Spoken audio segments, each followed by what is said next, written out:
네, 여러분, 올림픽이 이제 끝나갑니다. 오늘 이 스포츠에 대해서 좀 얘기를 하도록 하겠습니다. 이 정규제 TV의 원래 주특기라는 게 듣기 좋은 얘기 하는 곳이 아니잖아요? 여러분 아마 이 올림픽에 올해 특히 우리나라가 성과가 굉장히 좋았기 때문에, 마지막 왔습니다만은 이제 소년제가 정말 그렇게 아름답고 귀엽게 미래를 예약을 했고, 또 축구가 아주 굉장했잖아요. 영국하고 승부차이 끝에 올라가서 마지막에 드디어 일본을 격파하고, 사실 일본 축구가 우리보다 한 수 위다 이렇게 알려져 있는데요. 일본을 격파했습니다. 그것도 아주 2대0으로 기분 좋게 격파를 하고, 배구는 아쉽게 좀 졌습니다만은, 아쉽게 졌습니다. 근데 어쨌든 금메달이 10몇 개, 14개 아마 또 은메달이 많고, 선수들이 정말 선전을 했습니다. 최초의 양학선 이런 스토리들은 그야말로 우리가 감동적으로 들어봤고, 어떻게 그렇게 이렇게 나는지 모르겠어요. 그야말로 점프를 3m까지 점프를 한다니까 굉장한 것이죠. 양학선 장미라는 아쉽지만 감동을 주었고, 우리가 회고하기로 따지면 정말 눈물 나는 얘기들이 한두 가지가 아니고, 배구 같은 것은 약간 심판의 석연찮은 약간 판정에 시비를 걸어볼 수도 있을 듯한 그런 것들도 좀 있었던 것 같습니다. 스포츠라고 하는 것이 이제 특히 외국에 나가서 이제 국제 스포츠를 하는 것은 이 국민된 어떤 소속감, 의식, 또 이 국민된 어떤 나도 국민의 한 사람으로서 동정공감하는 가장 큰 살아있는 드라마이기 때문에 모든 국민들이 새벽잠을 설치고 보고 그렇게 합니다. 근데 사실은 자 이제 얘기 다 했으니까 지금부터는 조금 이제 쓴 얘기를 좀 하려고 합니다. 사실 이 노무현 대통령이 대통령에 출마했던 2002년도 한일 월드컵이라고 하는 것이 어떻게 보면 노무현 대통령을 당선시켰다고 해도 과언이 아니죠. 비드 레즈라고 하는 것이 이제 소위 원래 여러 가지 이제 논란들이 많이 있습니다만 그 당시 좌익 일부에서는 비드 레즈라고 하는 것이 소위 좌익 컴플렉스, 소위 이제 참 이런 말은 거추장스러운 말이긴 합니다만은 빨갱이 컴플렉스를 좀 극복하게 해주지 않았겠는가 하고 기대를 했다 그러고, 또 광장에서 여러 가지 광장의 시위 같은 것을 광장의 집회를 조직해 나가는데 말하자면 광장에서 시위를 벌이는 것이 마치 축제인 것처럼 보이게 할 수 있는 축제에서의 시위를 축제인 것처럼 보이게 하거니와 축제를 또한 시위처럼 보이게 하는 그런 약간의 혼동을 일으키는 효과, 이런 것도 일부에서 노렸다 그래요. 그래서 아마 좌익 쪽에서는 그야말로 조직을 총동원해서 비드레즈하고 그 붉은 함성의 총력전을 폈다고 하는데요. 자기들은 그 평가를 아주 대실패였다고 규정했다 그래요. 왜냐하면 대한민국이 나오는 바람에 이게. 그래서 한반도기 이런 게 나와야 되는데 이게 태극기가 나오고 대한민국이 나오는 바람에 대한민국 하는 그것 때문에 좌익들이 완전히 작전 실패했다 이런 얘기도 있었습니다만, 어떻든 소위 그 당시 정몽준 대선 후보 축구협회장이 말하자면 축구에서의 4강 신화를 극적으로 등에 업고 대통령 후보로 유력자가 되고, 노무현과의 단일화의 어떤 쇼, 축구보다 더 정말 긴박감 넘치는 쇼를 연출한 끝에 어떻든 노무현 대통령이 당선이 되어버렸습니다. 사실은 그때 이후로 길거리에서 점령하는 것이 마치 촛불 시위 같은 것이 2002년도 월드컵에서의 어떤 축제에 의한 시위를 역으로 이용하는 듯한 그런 외형을 빌렸죠. 말하자면 시위를 축제 형식의 교묘한 그런 결합 방식을 통해서 정치 집회를 상당히 미학적인 그런 집회로 이제 진중권 이런 이제 측들도 뭐 아주 뭐 즐거워하면서 촛불 시위를 중계를 하고, 소위 이제 과격한 정치 행사와 말하자면 사기극에 의한, MBC가 광우병 사기극을 만들어내고 그런 허위 보도에 기만당한 청소년들까지 무차별로 광장에 쫓아나온 것을 촛불 시위라는 것을 통해서 아주 미학적으로 만들어 올렸죠. 저마다 광장에서 촛불을 켜고 밤에 켜고 있으면 외부는 모두 깜깜하고 우리가 마치 시대를 밝히는 양심의 불꽃인 것처럼 주변을 밝히고, 바람이 불면 촛불이 흔들리지만 그 꺼지지 않도록 노력하고, 마치 우리가 광장에서 있는 우리가 역사에 동참한다는 느낌을 주고, 뭔가 우리가 역사를 만들어 간다라고 하는 어떤 그런 기분을 느끼면서 정치 미학적 광기에 이제 일반 무지한 대중들이 동참해 들어가는 겁니다. 그 일반 대중들은 그런 의식이 없죠. 그러나 자기도 모르게 그런 미학적 열광의 분위기, 말하자면 종교 미학, 정치 미학 이렇게 부르는데, 종교 의례와 같은, 왜 종교 행사 같은 데 가면 촛불을 많이 켜잖아요. 항상 촛불을 켭니다. 근데 촛불을 켜는 행동이라는 것 자체가 인간의 그 마음을 굉장히 그 미학적으로 끌어올리고, 순화시키고, 정화시키는 어떤 그런 효력을 갖는 거예요. 그래서 그런 종교 예술의 어떤 그런 여러 가지 프로세스를 정치 미학으로 바꾸어 놓은 겁니다. 그게 바로 이제 촛불 시위가 갖는 그 당시 시위 참여했던 대중들을 미치게 만드는 거죠. 자기 자신의 어떤 숭고한 어떤 아름다움의 재전에 동참하고 있는 듯한 느낌을 주는 이제 그런 정치 미학적 장치였고, 그것이 이제 대중들을 광기로 몰아가는 어떤 원천들이 되죠. 그 출발점 중에 하나가 그 비더레즈 2000년도 한일 월드컵에 있어서의 그 엄청난 축제 군중. 일단 한번 길거리를 걸어가는 것 자체를, 차량들이 다니는 길거리를 점령하는 것 자체가 금기가 완전히 깨졌던 겁니다. 과거에는 격렬한 투석전이라든지 뭐 민주화 시대에 이런 때는 그야말로 길거리를 점령할 수 있었고, 극렬한 말하자면 노동조합 단결된 소수들이 예를 들어서 모여가지고 격렬한 시위를 벌일 때 광장을 점령했던 것인데, 이제는 그렇지 않게 된 거죠. 뭐 어린애들 그렇고 가족들까지 나와가지고 그냥 뭐 차량 도로교통법은 아무것도 아니죠. 그날은 우리 도로교통법 무시해도 돼. 그냥 길거리에 내려서는 겁니다. 차들이 다니는 도로에.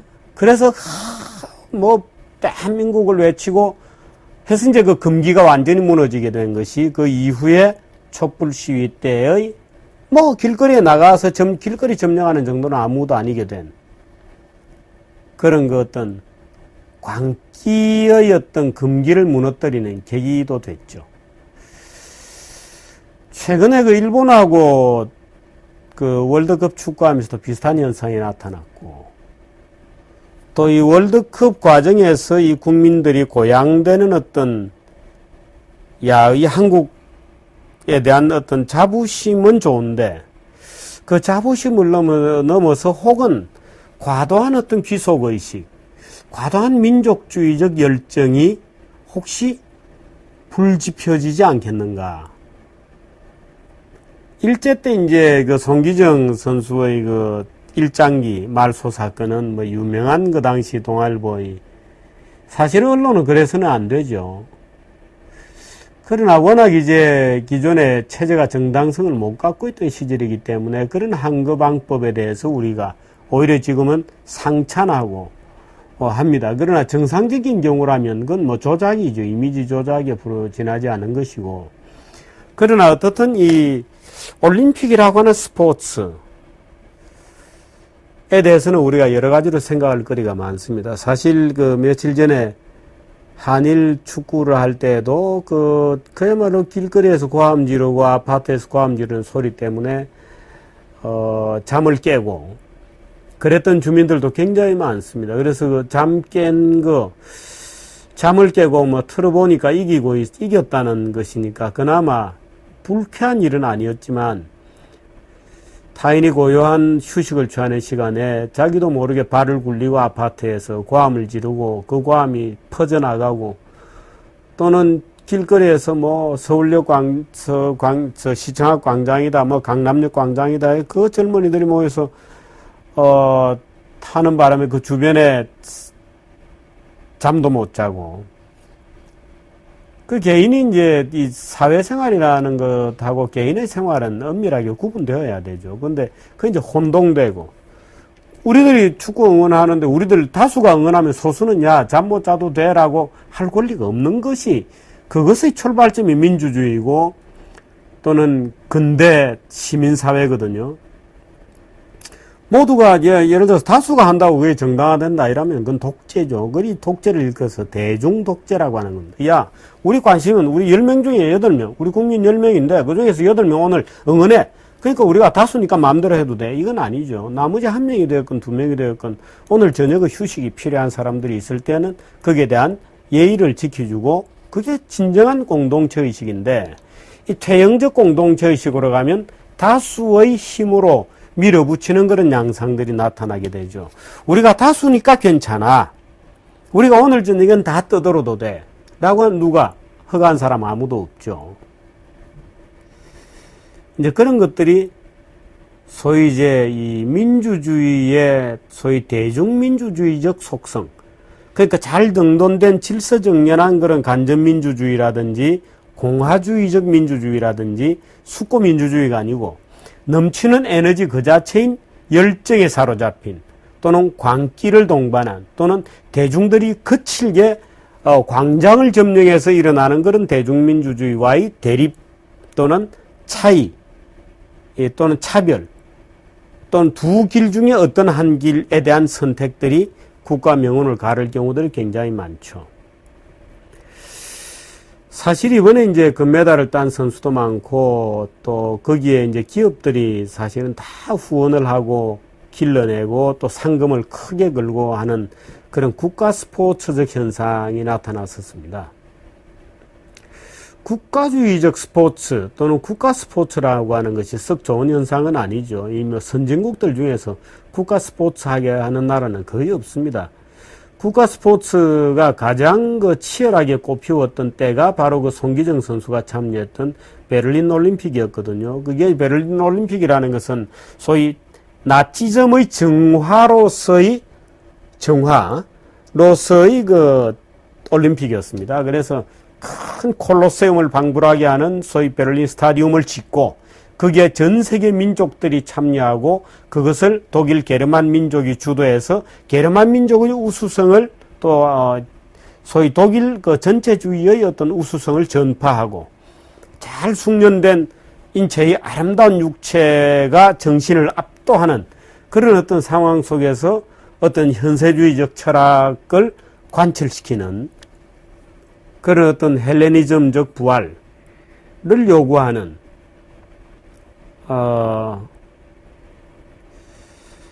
그래서 이제 고전주의적 건물들을 큰 기념비를 짓고 또는 행진을 하잖아요. 그 올림픽 때도 보면 각 국가 선수들이 국기를 들고 입장을 할 때 보면 각 그 국가에 속한 모든 국민들은 감동을 느껴서 북받쳐 오르는 어떤 눈물을 흘리게 되고 감정의 어떤 격앙됨을 느끼게 되고 그래서 그 민족주의가 필연적으로 강화되는 그런 속성을 가지고 있습니다. 이게 현대 국가 스포츠의 굉장히 위험한 측면이죠. 그래서 중국이 베이징 올림픽 할 때 우리가 그 두려워했던 것은 중국이 베이징 올림픽을 하면서 중국의 거친 그 숨소리, 우리가 대국이 되었다는 것을 전 세계에 알리고 중국 민족의 그 우수성을 과시하려고 하고 그 물량주의, 어마어마한 물량을 퍼부어서 최대한 규모가 크고 화려하게 만들므로써 중국 민족의 부상을 전 세계에 알리려는 이제 그런 것들이 베를린 올림픽 이후에 나타난 현상입니다. 베를린 올림픽 이후에, 베를린 올림픽이 그게 이제 특히 심했었고, 그래서 이제 히틀러의 베를린 올림픽이 이제 그토록 논란이 많았던 겁니다. 그래서 국가 스포츠에 대한 치열한 논전들이 많이 벌어지고, 거기에 대한 프랑크푸르트 학파 같은 데서의 분석도 굉장히 많고, 그래서 국가 스포츠는 안 된다. 뭐 이제 이런 것들이 굉장히 많았죠. 이번에 그 축구팀에 우리 흥분한 어떤 그 축구 선수가 독도는 우리 땅이라고 하는 그 아마 일반인들이 괜찮아요. 근데 이제 IOC 규정상 이제 스포츠에서 정치적 슬로건은 그래서는 안 된다는 규정이 있기 때문에 독도 문제도 정치적인 거냐? 우리는 독도 문제가 왜 정치적인 것인가? 그건 사실에 대한 진술이기 때문에 독도가 한국 땅이라는 것은 그냥 평범한 어떤 내일 어제 비가 왔다 또는 이 책은 가격이 얼마다 이런 객관적 사실이다. 이 볼펜은 정규제 것이다. 라고 하는 것을 그냥 어떤 팩트에 대한 진술이므로 정치적 주장이 아니다. 이런 것이 이제 우리 일반 국민들이 느끼는 것이죠. 근데 또 상대가 있는 것이기 때문에 국제시장에서 국제세계에서 독도는 우리 땅이라는 한국인의 어떤 주장을 그냥 사실에 대한 진술이다 이렇게 받아들이지 않을 겁니다. 근데 그래서 이제 약간 지금 불미스러운 어떤 결과가 올 것인지에 대해서 우리가 상당히 이제 예의 주시를 하고 있는 것인데, 그럼 일본 애들이 우길승천기 이렇게 햇살이 퍼져나가는 그냥 일장기가 아니고 우길승천기를 달고 나온 것 자체가 일본 제국주의적인 그런 시위다 이렇게 볼 수도 있는 거죠. 그래서 이제 참 한일전이라는 게 늘 이 실력 외적 어떤 정치적 의미를 갖게 되고 하는 것이 이제 참 보기가 안 좋은 겁니다. 그런데 최근 들어서 이런 현상들이 더욱더 강화되고 있어요. 독도 문제와 관련되면 참 일본의 주장이 아이러니컬하죠. 그 러일 전쟁 직후에 이제 한일 합방 직전이죠. 1905년에 이제 일본의 시네마현이 조례를 개정해서 독도를 그 섬인가요? 이키섬의 부속도서로 이제 규정하는 공람을 이제 등재를 했다는 주장으로 올렸고, 일본은 정말 무음하게도, 정말 놀랍게 담대하게도, 2차 대전 그 항복협정이죠. 샌프란시스코 협정을 맺을 때, 일본 측의 초안이 이랬댔습니다. 우리나라 사람들은 지금 일본이 왜 독도를 자기 땅이라고 주장하는지에 대해서 모르는 사람이 대부분인데, 일본의 주장은 이런 겁니다. 우선 이제 이키섬의 부속도서로 시네마경에서 1905년에 먼저 지방자치 조례에 편입이 되었다고 하는 이제 국제법상 유효한 것으로서는 그게 먼저였다. 그래서 무주물 취득이다. 무주물, 주인이 없는 땅을 선의 취득한 것이다. 이제 이런 논리를 펴는 것이 이제 일본의 주장이죠. 그 당시 제국주의 시대였기 때문에 먹는 놈이 임자다는 어떤 국제세계의 규칙이 있었던 거죠. 그래서 주인이 없는 것이라면 그건 가져가도 되는 것이다. 그래서 먼저 등록한 놈이 먹는 거다 하는 이제 이런 식의 논리가 있었는데, 그게 무주물이었나요? 무슨 소리를 일본은 그렇게 하나요? 일본의 논리대로 하자면, 작물이 도둑놈 거다 이런 주장하고 똑같죠. 저 작물이죠. 어떻게 작물은 주인한테 돌려줘야죠. 작물을 가지고 거기 도둑놈이 일단 먼저 등록을 했으니까, 먼저 지가 가져갔으니까 그걸 지 거라고 주장하면 되나요? 주인이 있는 건데. 작물을 도둑놈이 지 소유로 권리 행사를 할 수 있다는 이런 주장을 일본이 하는 꼴인데, 일본이 정말 담대하게도 샌프란시스코 협정을 맺을 때 초안을 내기를, 제가 지금 기억이 정확한지 모르겠습니다만 나중에 정확한 걸 확인을 해보겠습니다. 근데 제주도, 거제도, 거문도, 독도는 일본 땅이다. 그래서 거제도, 제주도, 거문도, 독도를 제외한 한반도와 그 부속도서, 한반도, 한국을 조선민족에게 돌려주는데, 한반도는 돌려주고 부속도서도 돌려주는데 거제도, 제주도, 거문도, 독도는 빼고, 이거는 일본 땅이니까 이거는 빼고 돌려주겠다 이렇게 요구를 했던 겁니다. 일본 측 주장이. 그래서 처음에 이제 영국이 무슨 소리냐고, 이제 영국은 섬에 대해서 잘 아는 나라니까. 그건 미국은 처음에 그 말이 무슨 말인지 잘 몰랐다는 거예요. 그래서 영국이 무슨 소리냐고 이제 발끈하고 있는 중에 이승만 대통령이 어떻든 치열하게 로비도 하고, 이거 일본 애들이 잘못하면 장난치겠다 해서 독도에 이제 소위 민간인입니다만 독도 의용군 수비대를 보내고 소위 이제 이승만 라인을 선포해서 독도를 한국 영토로 선언을 하는 작업을 6.25 전쟁 중에 서둘렀던 겁니다. 전쟁 때 그 바쁘고 한 와중에도 어떻든 독도 문제는 간과해서는 자칫하면 일본이 가져가겠다 해서 의용군도 보내고 이승만 라인도 선포를 하고 하면서 이제 그 샌프란시스코 협정이 쭉 나아갔는데 결론이 이렇게 난 겁니다. 아까 4개였다 그랬잖아요. 제주도, 거제도, 거문도, 독도를 뺀 한반도와 그 부속도서를 일본이 돌려주겠다 그러니까 무슨 소리냐 하고 이제 국제사회에서 논의를 한 끝에 이렇게 된 거예요.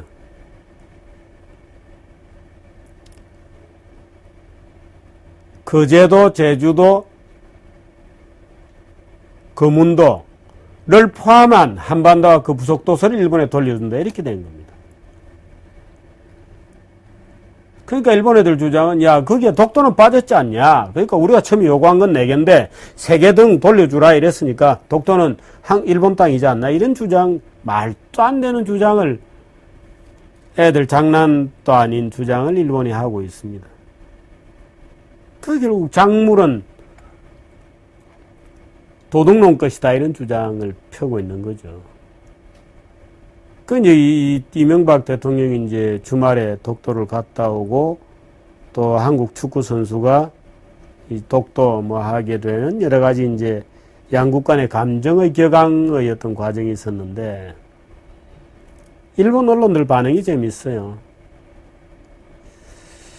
니케이라는 신문은 한국경제신문이 이제 한국에 있듯이 일본경제신문입니다. 근데 니케이는 일본 언론들 중에서 제일 품위 있는 신문입니다. 근데 그 니케이가 이렇게 썼어요. 이명박 대통령 독도 방문이라는 어리석을 우자를 써가지고 어리석음, 바보짓 이렇게 표현을 했고요.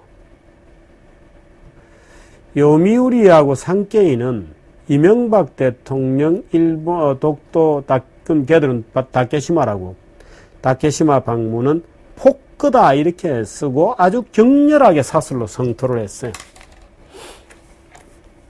있을 수 없는 표현을 써가면서. 근데 재밌는 거는 일본 애들이 메드베데프가 구릴 열도를 방문했잖아요. 구릴 열도야말로 일본 땅이라고 주장할 수 있는 곳입니다. 독도는 일본 땅이라 주장할 수 없죠. 근데 구릴 열도는 일본 땅이라고 주장할 수 있는 건 왜? 그건 원래 일본 땅이었는데 소련 애들이 2차 대전 때 그냥 진주한 겁니다. 2차 대전 끝나면서. 북방 사계섬이라는 거 있잖아요. 그랬기 때문에 소련이 그야말로 무단 점령하고 있는 거죠. 그런데 구릴 열도 관련돼서 메드베데프가 구릴 열도를 방문했거든요. 자기 땅이라고. 그때 일본 언론들은 이렇게 표현했어요. 그냥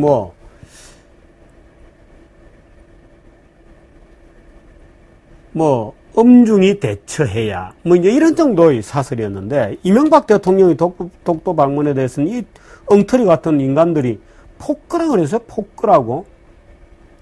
이 친구들이 지금 러시아는 겁나니까 말도 못하고 한국은 만만하게 보이는 거죠.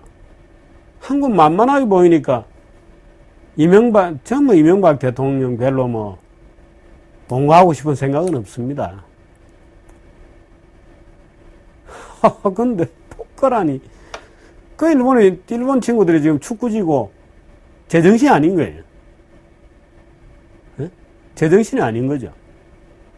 그것도 한국도 그렇습니다. 한국도 사실 축구 이기고 독도는 일본 축구 선수들까지 그럴 건 아니거든요. 그러니까 이게 스포츠라는 게 말하자면 양국 국민들 지금 격앙시키고 있는 겁니다. 민족주의 또는 애국주의 또는 국가주의를 과잉되게 만들고 있는 거예요. 그 중국 친구들도 마찬가지입니다. 중국 친구들 그 베이징 올림픽 할 때 그 어떤 그 장면들 지금 기억하세요, 여러분들? 베이징 올림픽 할 때 그 중화주의, 그 오만한 자존심, 말도 못하는 자존심을 드러냈죠. 오만함.